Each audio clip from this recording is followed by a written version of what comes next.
A verse that we often quote when people are going through a difficult time, either as individuals or as, on a national scale or a statewide scale or a community-wide scale, is Psalm 46:1.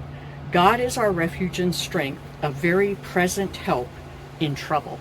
And as I was thinking about that verse, I was thinking about how do we know that God is a present help in time of trouble? Because often when we're going through difficult times, it can feel like God is not present, like he is very distant from us. So how do we develop an awareness of God's presence?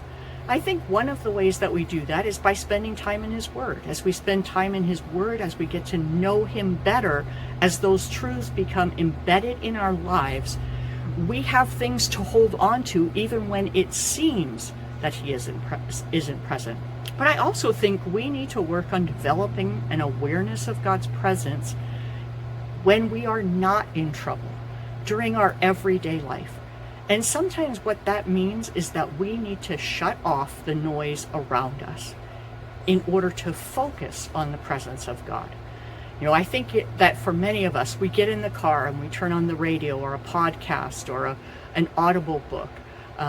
We come home, we turn on the television, we turn on the radio, we go for a walk, we're listening to something in our earphones. All the time our minds are being crowded with sounds of the world around us.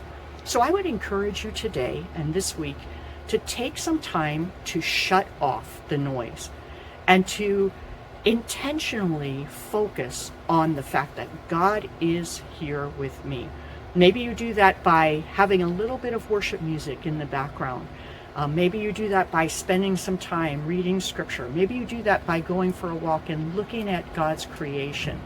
But when we develop an awareness of God's presence with us in the everyday, then we are much more likely to be aware of his presence in times of trouble.